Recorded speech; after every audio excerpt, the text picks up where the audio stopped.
everybody, it's Doug Mystic Eye here. Just getting ready to do our next turn of Sentinels of the Multiverse. It's going to be episode 12, turn 11. Getting kind of crazy on us here. There's lots to keep track of, lots of things to look at. We did lose one of our heroes. We lost Ra, but even in his demise, he is still proving to be helpful. We're getting pretty close to the end, I think. We got misinformation down to 4 hit points. If our heroes can survive another round of the villain's turn, we will probably be able to end it in this episode and see how this rolls out. So, let's get right to it. I do want to remind everybody that if you go back to, I believe it's episode 6, turn 5, you can post there to be entered into a contest to win a couple of things. We got a copy of Ambuscade, which is a villain, promotional villain that I have an extra copy of, and we also have a copy of Infernal Relics, which I'm giving away either combined or separately depending on how the draw works out. Going to give those away randomly, so if you want to participate in that, please check the rules and do so. I only ask that if you have these things, don't jump in on them, because I'd like to give them to people who don't have them so that they get some use out of them.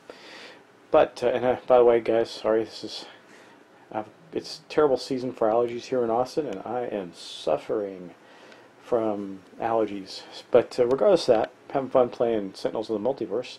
So let's get on to it and see just how much my little pea brain can keep track of, because we are in the thick of it and there's a lot to do. Let's get started with the villain turn, and we'll start with all the start of turn effects. Okay, so here's misinformation. So, it says, at the start of the turn, destroy a clue card. If you do, each hero target deals itself 2 sonic damage. Well, we do have a bunch of clue cards out. I think we can probably get rid of the isolated hero or the insider knowledge. The only problem with the insider knowledge is that we search the trash for what they call diversions and pull them out, but there aren't any in the trash. There's only an ongoing clue. And this reduces the villain's damage. It says reduce damage dealt to misinformation, sorry, not from misinformation, by 1. So actually we do want to get rid of that. Let's get rid of that. Yeah, let's do that. So I think I made a mistake on this last time. I think I was actually taking a point of damage away from her. I don't know how that would affect things. I mean, Ra was already beat. Might have beat Wraith. I'm going to say that Wraith had if I give everybody an extra point of damage from the last villain round, which I probably need to do, let's do that. So I'll put Wraith down to 1, so this will probably be Wraith's last turn. So I fixed that from last turn. Now let's do that. We're going to destroy this clue card and get rid of it. Now the thing that's important to remember there is that the power says at the start of the villain turn, destroy, not you may. It just says if you do, so I assume that means you do have to destroy a card if there's one to destroy. So we did that one. Anyway, that does cause each target to suffer a sonic damage. And right now we are doing -1 damage, and that's the only effect that's in play. There aren't any other effects that would increase the villain damage because I got rid of the one thing that would, and that was the mind, whatever it is, event, or yeah, our environment card. Mind whatever thing that attached to her head and gave her +1. That's gone. So we are just now at a -1. So all of our heroes are going to take 1 point of damage. Now that's going to hurt us because I don't think I have any way to stop damage. Well, I do actually. So actually, if you look over here, if everybody takes a point of damage, that puts Expatriate down to 2. Puts Absolute 0 down to 1, and puts Wraith down to 0. But here's the thing, I need to get her back, because she does have combat stance. Says the first time the Wraith is dealt damage by a target each turn, okay, well this is fair enough, because this will be effective. It says the first time that the Wraith is dealt damage by a target each turn, the Wraith deals that target 2 melee damage. So that's actually going to be 1 melee damage, so she's still out. We're going to knock her out of the game, unfortunately.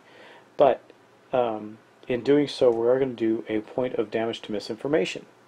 Bam. So she's down to 3.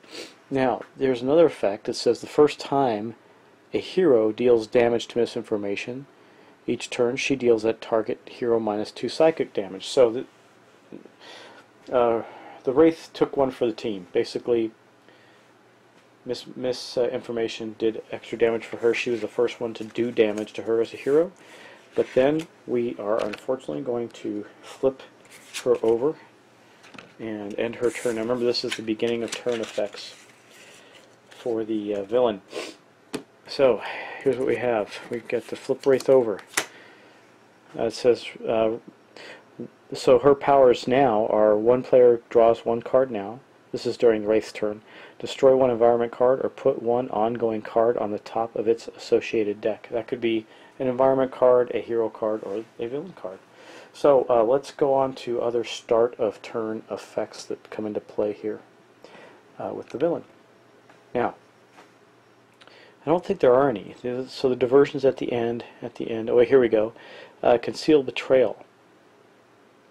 At the start of the villain's turn, each hero player may discard any number of their cards. If heroes cards, meaning 4, because we have 4 total heroes, even though the 2 are defeated, are discarded this way, destroy this card. Okay, so can I destroy 4 cards from the 2 heroes I have left? I think so. Yes, we can. So we're going to take one Arsenal Access card from Expatriate, and let's see, I think we could take both the Arsenal Access cards, because really all we have to do is damage this turn. That's what we're going to do. So she dumps 2 of the Arsenal Access cards. Let me see. And here's the thing. We can dump 2 cards from him too, because he's already got these. So we're going to discard those 2, and now he's only got the Cryo Chamber. So we effectively, at the start of the turn, got rid of this clue card. It says, then that way we don't have to destroy an ongoing equipment card. So bam, we got rid of that one too. That was a start of the hero or start of the villain turn. Okay, the other cards do not have a start of the villain turn effect. They have an end of the villain turn effect. So let's draw her card. Threat to the President. Okay, we're not going to do the at the start thing, so we can't do that. At the end of the villain turn, the player with the most cards in play must destroy one of their cards. So we're going to have to take care of that. I believe that's going to be, oh, let's see. Yeah, that's. I mean, we had actually had a lot of cards for Expatriate, but that means that Absolute Zero is going to lose a card. So we'll deal with that, because I think we're going to go to the end of turn effects, and there's going to be quite a few of them. So we'll start with that one, the threat to the President. So we might as well take the Isothermic Transducer, boom, and get rid of that card. That'll satisfy the threat to the President. It says at the end of the villain turn, the player with the most cards in play must destroy one of their non-character cards. So we have done that. Okay, now let's go on to Misinformation herself. It says at the end of the villain turn, Misinformation deals heroes -2 targets, hero targets, with the lowest hit points 2 psychic damage. Well, there's only 2 heroes left. And basically that's going to get reduced by 1. To that effect, we are going to, yeah, she doesn't have +1, she does get a -1. Yep. So we're going to, that'll put Expatriate down to 1 and Absolute Zero down to 3. Man, I don't know, we might lose. At the very end we might lose. And I'll tell you why in a minute. So, and then we're going to get to why right now. The Diversion Diplomatic Envoy at the end of the villain turn, this card deals heroes -2 heroes targets with the highest hit points 2 damage, and that's 4 damage. Okay, I have absolutely no way to stop that. Okay, guys, we just ended the game. I'm looking at this, and unfortunately, we're just going to miss beating Misinformation by a few points because we're going to do 4 points of damage. We can't stop that for Expatriate. So, bam, she's done and flipped over at some point. And what she does when flipped over, I don't think she can. I'm obviously not going to do anything until her turn. She can destroy a target with 1 hit point, but that's not going to do her any good. And then we're going to take 4 points from Absolute Zero. He's got no way to reduce it either, and I don't think he's going to be able to do anything. No. Yeah, so essentially that... Well, guys, we didn't survive that villain turn. I figured if we could take her out, but we didn't. So, in the 11th hour, Misinformation beat us. She had 3 hit points, and we just did not have quite enough to sustain the round. So, episode 12 is going to end our playthrough of Sentinels of the Multiverse. So first, I want to thank you for watching. It was great. A lot of fun. I had fun playing it. I don't like losing, but it is what it is. And you know, when you're playing solo in these games and with all the information, you don't always make the most of your moves. I think we did okay. I'm sure if I was playing with a bunch of other people and I just had to worry about one character, it would have been a different story. But that's the way it goes. So, one of the things I wanted to show you was the app, and I think I did that. You got to see how the app works. Pretty cool. I do like the app. I don't think I would play without it going forward. And something else that's interesting about this, if everybody has a device, then everybody can have their own character on their device. You can sync with the other devices and not have to worry about passing one around or something like that. Not that everybody's going to have iPads, but still, you can do it. And if you have those devices, like a lot of the people I game with actually do, because of the amount of awesome board games, which may be a side video I do someday, the amount of awesome board games that do exist on the iPad, or for the iPad. It's pretty awesome. Anyway, that's going to end our session, so thank you for watching.